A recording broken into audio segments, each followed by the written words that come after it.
Good morning. Welcome back to Overcompensated, the show where we talk about how to become rich in compensation and richer in your life. Today, I'm joined by Dominique Clark, who I first met in Austin a few years ago, and I've been following her journey ever since. She's such an inspiration. She crushed it as a founding AE at multiple different companies and then went on to found her own career coaching program to help people without backgrounds in sales break into high paying roles in tech sales and medical device sales without a traditional background. So I am so excited to have our first conversation and first interview with Dominique because she's all about being gritty, growing, and giving people the real tools to level up. So, hey, Dom, can you tell me a little bit about Hi. yourself?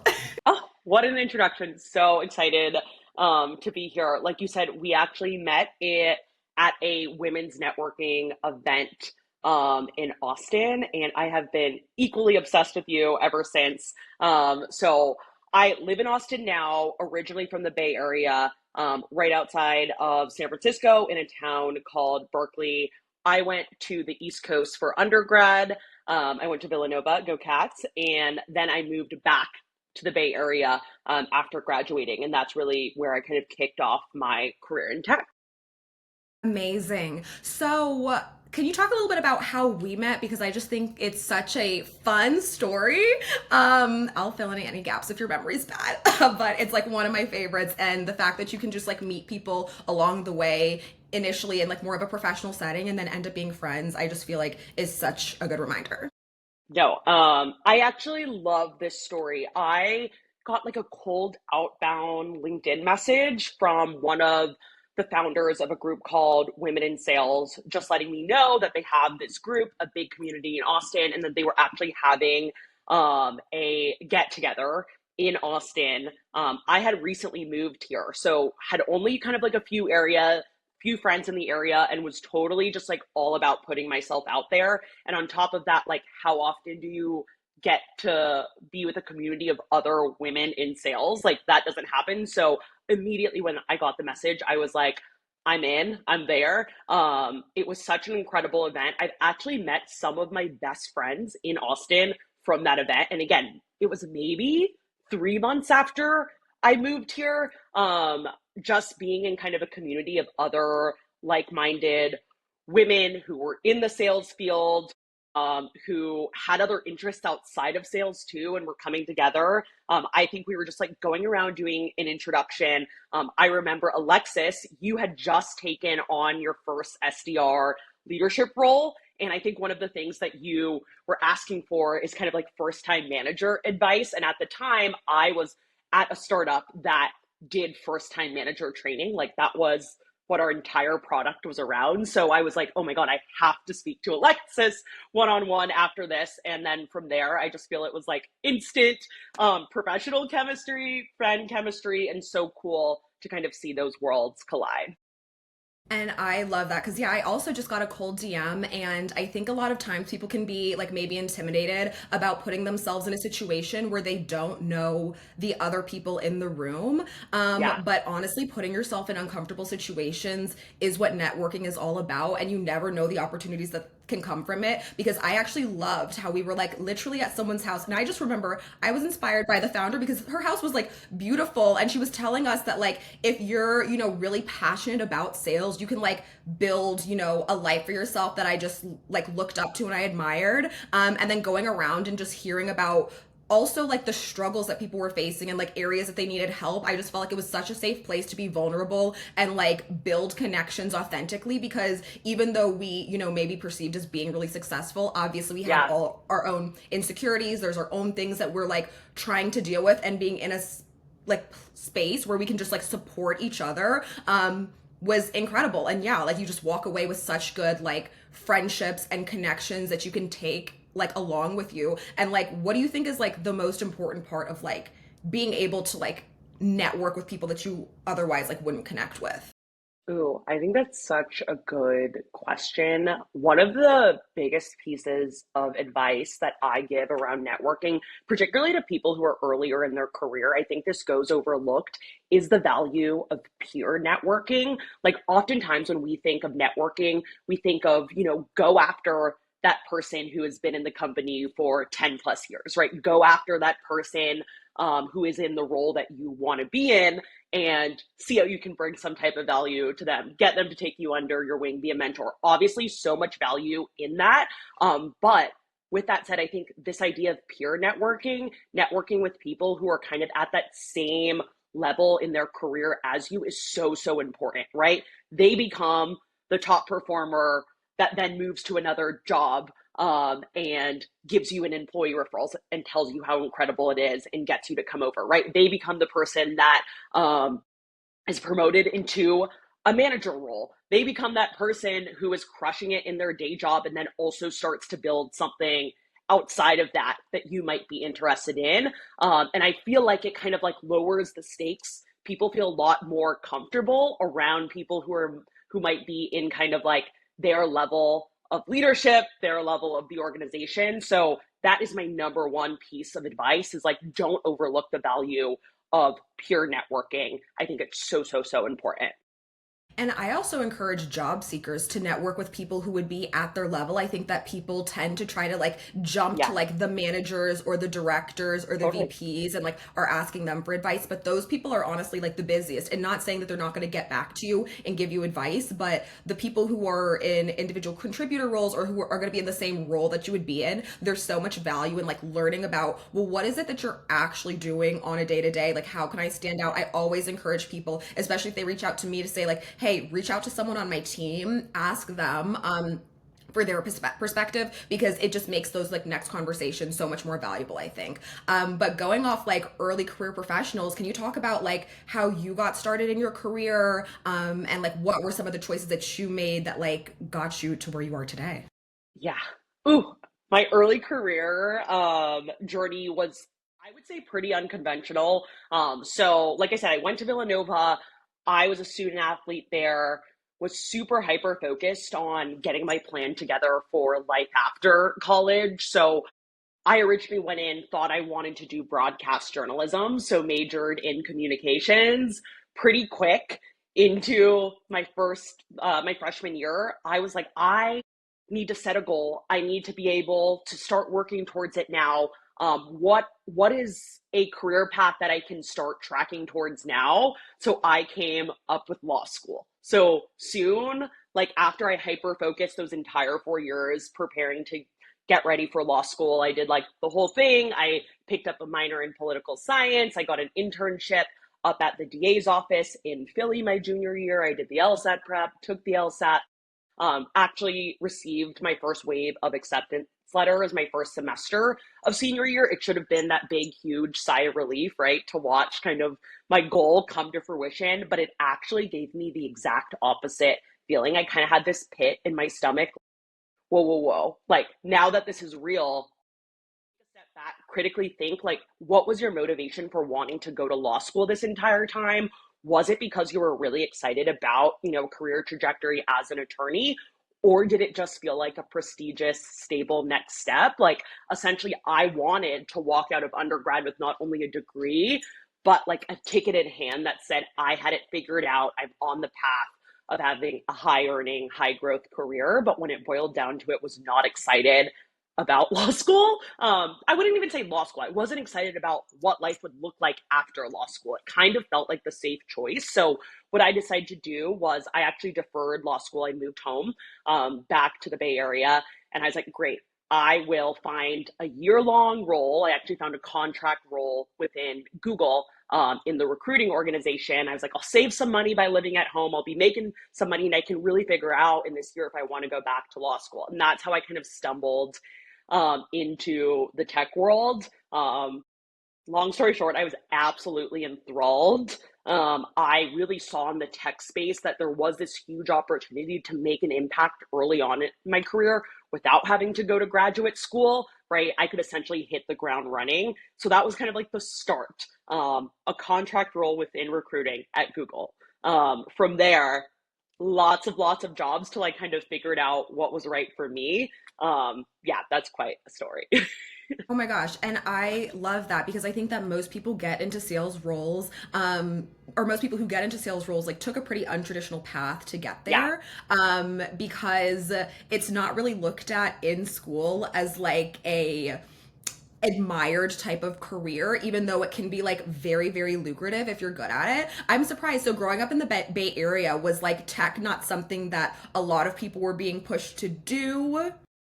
I mean, I think that's a really good point that you make. Like, I think, sure, like, I grew up right outside of the Silicon Valley. I think even I was lucky that, although neither of my parents were in tech, like, their circle of friends, many of them were in tech. So I had exposure to it probably more than the average person would just because of my proximity to the Silicon Valley. But when you're in college, like that is all you're thinking about, right? So I went to the East Coast for college. Villanova, if you've ever met any other Villanovans, like we're incredibly obnoxious, like very much like, our basketball, like saying go Cats any chance that we get, like we are all in for the Villanova network. So I think networking, career development was a huge focus on my college campus, right? I would say we had some type of speaker, some type of event, even like one credit courses on how to apply for law school, right? How to be competitive in your medical school applications. But not once ever did I ever meet anyone from sales on campus, let alone tech sales too. And I don't know if that was, a different story if I would have went to college on the East Coast, but for me, like the world of tech was like out of sight, out of mind. Unless, of course, you're like a computer science major, like that's the tech exposure we got to. No one on campus was talking about like what a career in tech sales would look like. Like, I don't even know if I ever heard that phrase murmured on campus. So I think that's really what I kind of based, you know, okay, you have to choose a career path and stick to it. And it just wasn't available on campus for me.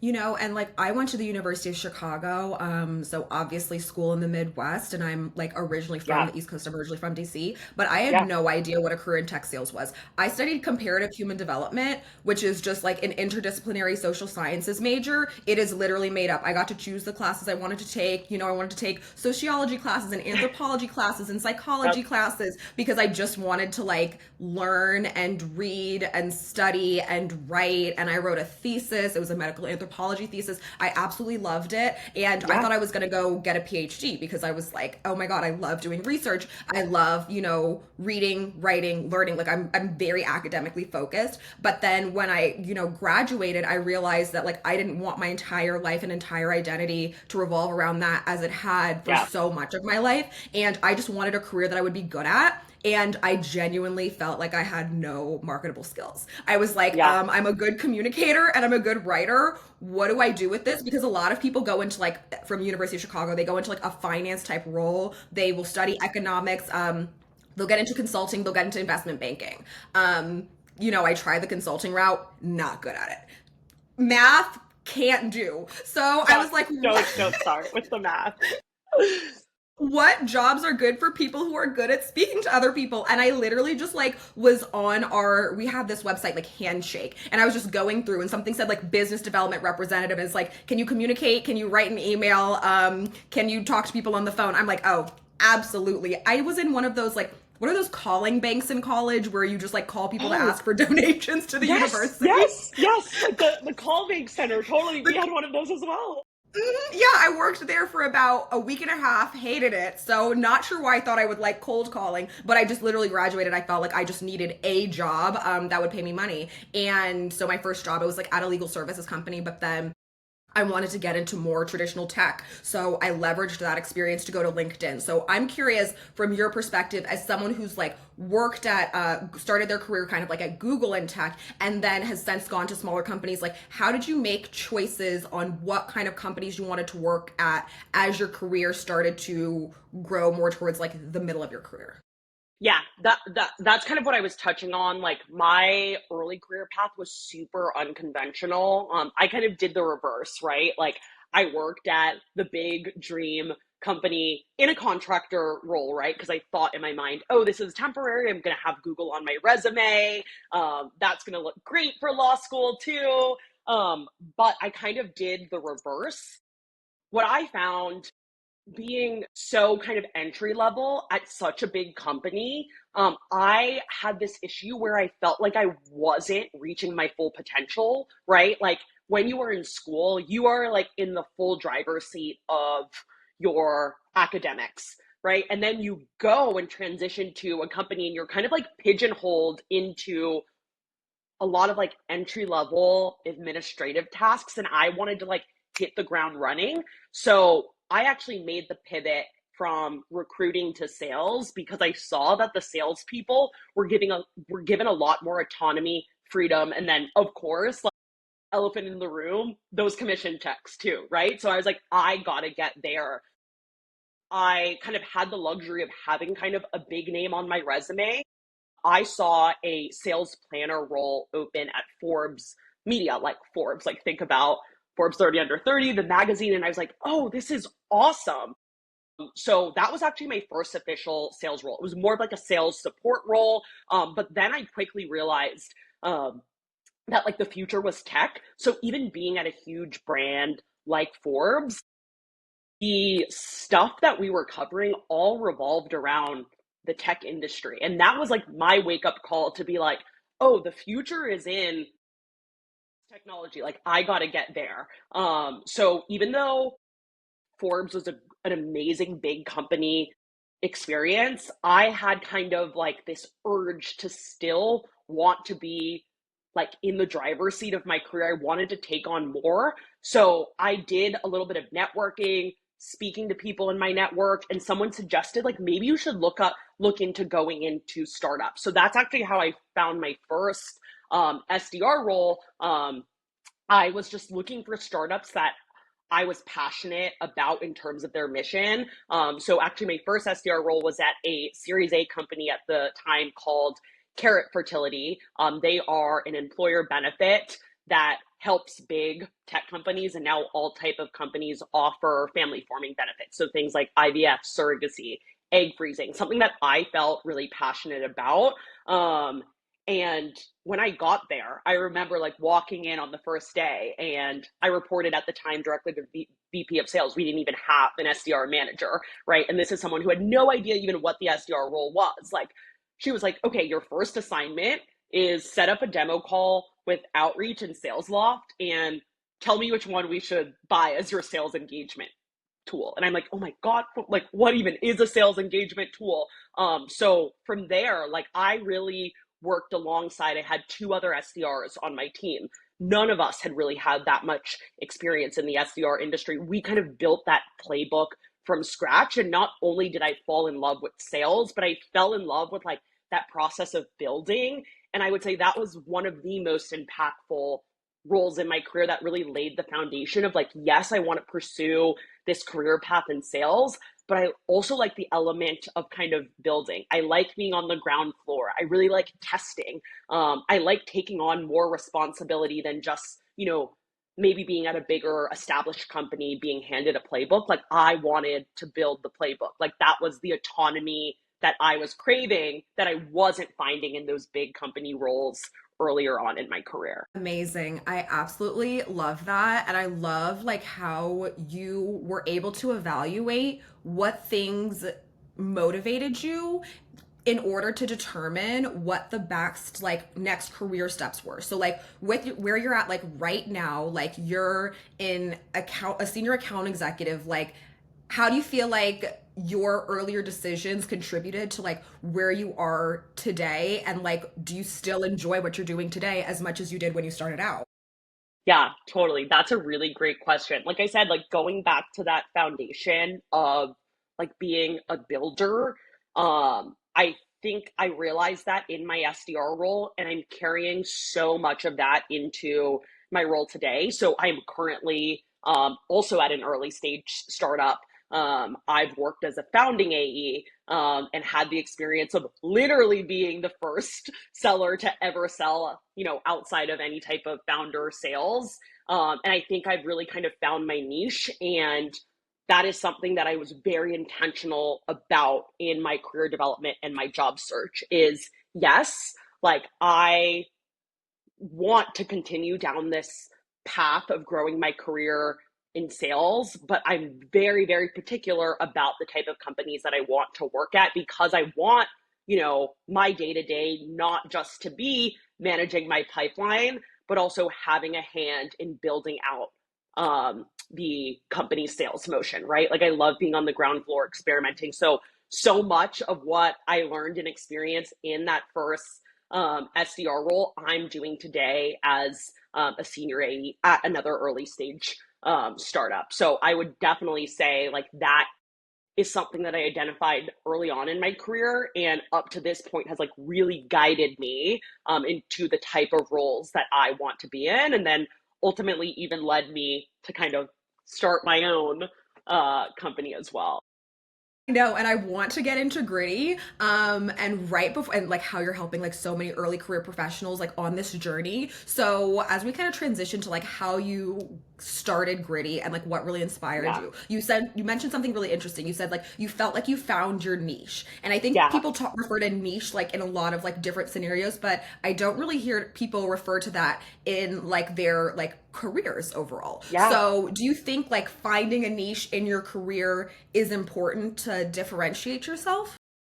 Ooh, I think it's so, so important. And what I'll say too is like niches can change. Like, so for me, like I said, like helping to build sales motions is what I am most passionate about. And I think I have a really strong skill set for.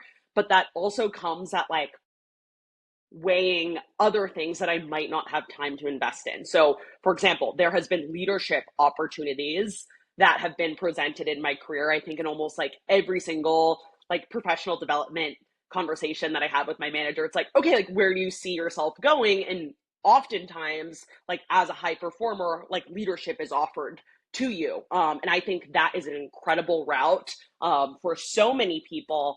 But for me, I love being able to kind of like build and execute.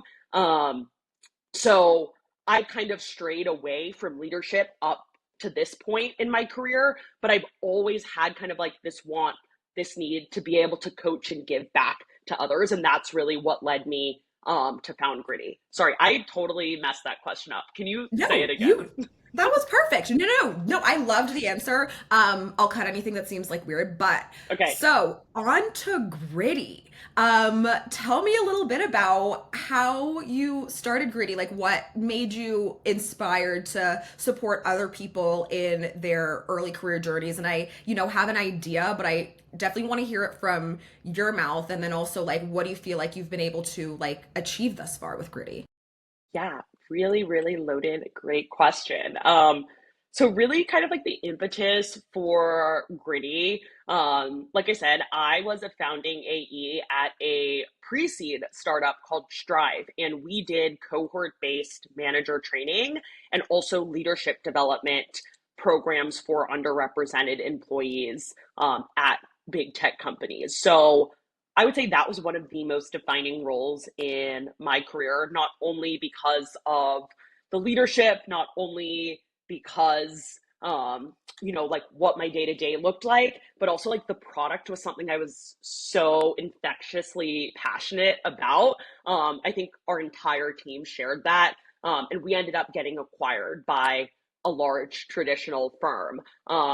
So during the acquisition, they took us all over to the new company, and really like our task was like how do we take Strive's book of business and integrate them into this new company. So I kind of had that on my plate, but then also like having worked in startups, and like I said, really finding kind of my stride, I had this entrepreneurial itch that I felt like I still needed to scratch while working at a bigger company now.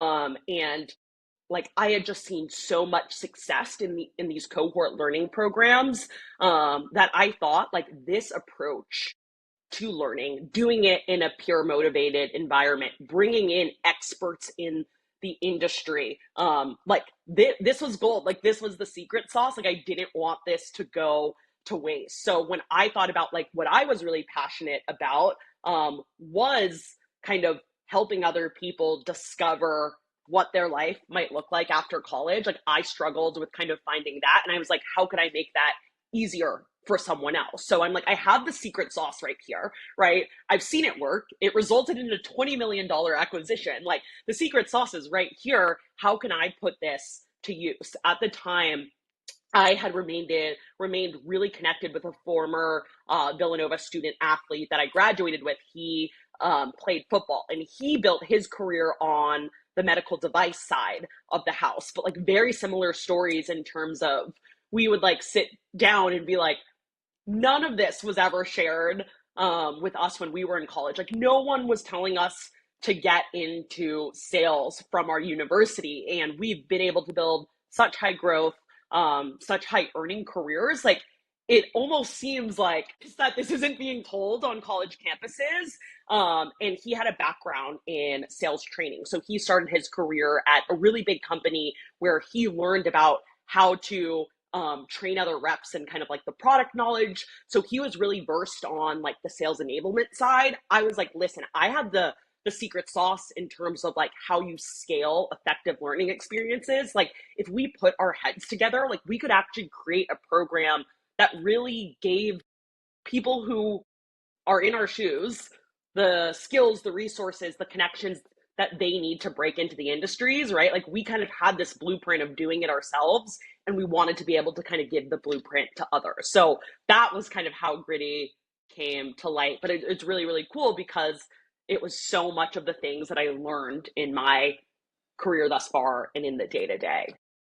And I think it's so important that you can share your experiences because again, yeah, there's no playbook for like how to get into sales. Most people get into it because they know someone in it or they get into it accidentally. And it just does it's such a disservice to the individuals who don't realize that these careers exist. So what do you feel when you're working with these like early career individuals? Like are the biggest gaps that you're seeing that you are trying to help them close the loop on with Gritty's training. Like when people are saying, "Hey, I want to get into this role. I know that, I can have like a really high earning potential. I know that I can have a successful career with a lot of stability and upward mobility and I can support the lifestyle that I'm like seeking out because that's what we're trying to do at Overcompensated. Like we want to give people, lives where they can like fund the lifestyle that they desire, but Yep. also have that level of balance. So for a lot of people who are just trying to break in and like I interview early career individuals all the time, so I kind of have my own perspective, but as someone who's coaching and training these people, like what are the main things that they need to be conscious of before going into an interview with someone like me? Yeah. Really, really good question. I think you need to start executing on the role that you want even before you have the role. So like when it comes to sales, particularly like the SDR BDR role, right? Like you literally need to treat the interview application process like a sales cycle. And that can be really, really hard to do if you've never ran a sales cycle, let alone know sales cycle is, right? So when I think about kind of like today's job market, it's so competitive. Like, what can you do to stand out? It's not enough to get a high GPA, intern at a top company, right? Even knowing someone at a company that might get your foot into the door, but like, how do you prove to a hiring manager that you have knowledge of what a sales cycle looks like and you have the skills to be able to execute it on it, right? Like the expectation isn't that you are executing on it flawlessly, but that you have the skills needed that manager can train you up on how to run a sales cycle. So like what I mean by that is one of the things our learners are floored to hear about is that whenever you apply for an SDR role, you should 100% be on LinkedIn, identifying the hiring manager, reaching out to them cold, sending them an outbound note, right? Like that is table stakes. For many people, like this feels so foreign. I think about like when I was in college, like that would have been borderline, like, is that even allowed? Right. So it's kind of like you don't know what you don't know. But with today's job market, there are people applying for SDR roles that have already functioned, acted, even found success in the SDR role, and they are knowing that, hey, I need to reach out to the hiring manager directly, right? I need to be writing a compelling email in 3 to 4 sentences on what value I would bring to this role before I even sit down for an interview. But that knowledge just isn't available if you haven't been in the SDR role before. It doesn't feel intuitive. So that's one of the big things that we train up our learners at Gritty, is that in the sales process, you have this huge opportunity to demonstrate that you have the skills needed to execute a sales cycle by treating the interview application process like a sales cycle. So Dom, you just gave me like a really interesting thought because I remember when I was in university and I was going to like our like career center before applying to jobs, a lot of people encouraged you to write a cover letter, which is like a long, like 1 to 2 page document about the things that you've accomplished and like what you're hoping to do. And I believe that in the last decade, our job market has changed so much with LinkedIn, with AI, with people not having time to devote to read those things. Because when I was applying to jobs, it was like you won't get a job if you just submit your resume. You have to include a cover letter. Now I haven't seen Right. a cover letter in 5 years. So if people are, I'm not sure if people are still being taught this in college, but if they are, like, what do you think is the difference between a cover letter versus a tailored note to a hiring manager? Yeah, I think it goes back to, again, showing that you have the knowledge and skills to execute a sales cycle. Are you going to send a formal letter to a CTO knowing what their inbox looks like, knowing that they have calendar blocks all week on their calendar, probably even double booked? Like, do you think they're going to have time to sit down and read your formal letter? Absolutely not, right? So, like, prime example of treat the interview process like a sales cycle, not like an essay assignment that you were assigned to um, in a college class, right? Maybe not even what might be suggested from the traditional career center at your university, right? Like, you want to meet your buyers, aka your hiring managers, where they are, right? Like, you need to be speaking their language. I can assure you a cover letter is not their language, right? So how do you take the essence of what a cover letter is and translate it into something that fits into their day-to-day already, right? That 3 to 4 line email that's outlining the value that you could bring to the role, in the same way that you might craft an email to send to a prospect on the value your product could bring to their goals or their outcomes. That I love that. And so obviously you've touched on like kind of doing the role that you want to do before you actually have the job, which I think is so important. But so what are the three main things, or just like a few main things that you're actually training people on in Gritty, aside from just like starting to do the role? But like what are the few things that y'all are focused on making sure that entry level candidates have these tools that is going to differentiate them? Because I'll be honest, I've interviewed so many of your candidates. I've done like mock interviews with them. I've done mock role plays with them. They are so talented. They're so much more talented than so many of the people that I interview. And I just can see that your program is such a huge differentiator in training people. So like, what are the few main things that if someone, was like, hey, I really wanted to get into tech or medical device sales, like that they would need to focus on in order to show up the best as they can?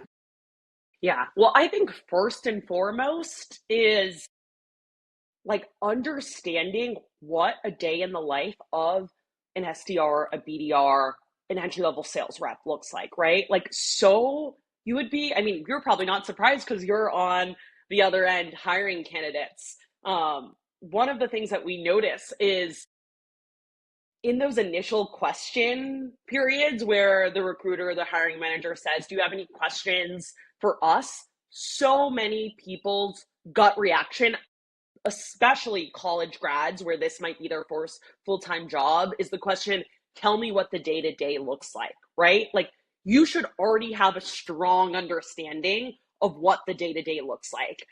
Not to say like that's an easy concept to grasp. That's exactly why Gritty exists, right? We want to educate you on not only what the day-to-day looks like, but throughout our program, we're actually assigning each one of our learners a case study where they take on the role of being an SDR, learning a product, doing a cold call, running a sequence. So they don't go into that first interview asking what the day to day should look like because they've already had practice doing that, even though they haven't formally been in a sales role, right? So I think that's something like off the bat, you can really distinguish yourself in a sea of like thousands of other new grads that also don't have experience doing it, right? Like come into the role, come into the interview, come into the application process, scan the job description, and really get an understanding of what that day to day looks like and ask more targeted questions about the company's product, about what specifically makes a successful SDR at that company versus other organizations, right? But like you understanding the day to day of an SDR should be kind of table stakes. It's not an easy process to learn, but that's why we kind of have Gritty to give you that background and that exposure. I love that. And there's so many amazing things that Gritty is doing. And I highly encourage people to look it up, look up Dom. She's fantastic. I want to go kind of back to you, Dom, because you're doing all of these incredible things. You're founding AE, you're building out sales processes, you're creating, this really strong corporate persona for yourself while also building something that's going to help and support others. So, when we're thinking about overcompensated, we obviously want to create rich lives financially, but we also want to have like a rich lifestyle, which I believe involves balance. So, how do you do all of these incredible things without, burning yourself out and still giving yourself the, freedom that we've talked about that these careers are supposed to allow for? Yeah. Ooh, such a good question. I think about it kind of this way, like it might sound very cliche, but like you can't pour from an empty cup, right? Like the reason why I do these things, the reason why I really align kind of what I want out of a role, my career goals, what I'm looking for. Okay, sorry, I messed that up. I'm gonna re-go. Okay, sorry. Wait, can you ask the question one more time? Yeah. Sorry. So when you're thinking about how you create a life of balance with all of these amazing things that you have going on, how do you not burn yourself out? Yes. Such a good question. I think this is like a little cliche, but like honestly, you can't pour from an empty cup, right? Like so much of what I do, whether that's in my AE role or leading and managing Gritty, is because what I'm doing is like truly bringing me passion. Like, sure, yes, it's keeping the lights on, it's paying the bills, it's, allowing me to kind of live the life I want, but I am doing all of this, I'm taking all of this on because it energizes me, because it gives me passion. With that said, like I'm not gonna sit here and sugarcoat it and say that it feels like that all the time. I think one of the things that I've learned to do to ensure that, I'm not burning myself out and that I'm still getting passion from the things I'm investing energy in is identifying what detracts my energy, right? Like what makes me like dread turning on the computer and having to execute. What is that one task every day that I push to the very bottom of the list? And then thinking about like, okay, this is not filling up my cup. Here are the activities that do. Like, how can I spend more time doing the things that bring me passion, and how can I find solutions for the things that don't, right? And I think I see that kind of like in business, but also in like my everyday role as well. So being able to kind of identify what brings you energy, what detracts your energy, and then finding solutions. Okay, if this isn't my task to do, what am I going to do? Am I going to bring an expert in to do it? Am I going to create some type of process where it's not as manual for me to execute on it? Right. I think that's really, really important. So I'm spending most of my time on the things that bring me energy, the things that I'm passionate about. I absolutely love that. And in terms of like tactical things that you do, either in like your day to day or in your weekly routine, do you think that there's anything that you do that brings you more, balance and focus that just like enables you to like work at such a high level. I mean, your output is incredible. I mean, you took a company to a $20 million exit. And not everybody can say that they've done something, those types of things, or, built a company from the ground up that's really helping others. So, like, what are the things that you can do in your life or that other people can do to kind of like build their capacity to take Yeah. on more?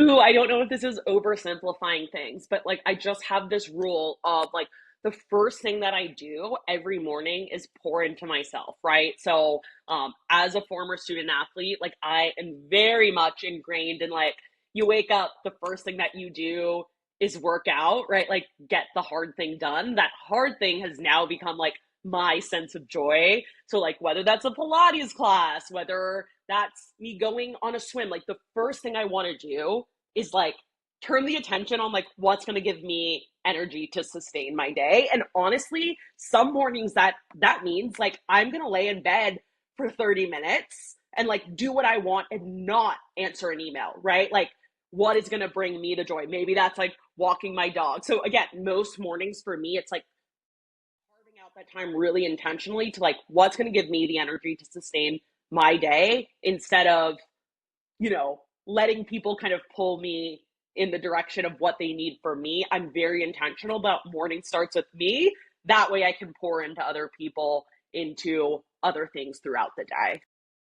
Amazing. Dom, you are so inspiring. I knew that when I, brought you on for this conversation, we were going to walk away with like so many incredible takeaways. I definitely like love your point that I feel like holds true throughout everything you've said. But when you can really identify what fulfills you, what drives you, what brings you joy, what excites you, what motivates you to wake up in the morning, and then translate that to like everything that you do, you create a career with so much purpose. And I really appreciate your perspective on that. I think it's incredible that you're helping others build the same thing. Is there anything that I didn't ask you today or that we didn't touch on that you want the community to like walk away from, with a takeaway? Ooh, I love that. Um, such a great question. I am so excited for the future of Overcompensated. Also, like, it's just so full circle to, again, like thinking back to like, how did we meet, right? Like at this community event to us being able to partner in each other's businesses. I know we have an upcoming speaking event at a conference together. I would just say, like, ever underestimate like the value of peer networking. I shared that at the beginning, but like that's what I want my takeaway to be. Like, I found so much value. I think like our friendship, our professional relationship is like really a testament to that. So I'm really, really excited to kind of keep up with everything Overcompensated. Molded is going to be doing, and keep an eye out for upcoming collabs between the two of us in the future. Amazing. Thank you so much, Dom. Thanks for sharing your perspective, your insight, your passion. So appreciative of having you on and cannot wait for next time. Have an amazing day. Thanks. Bye.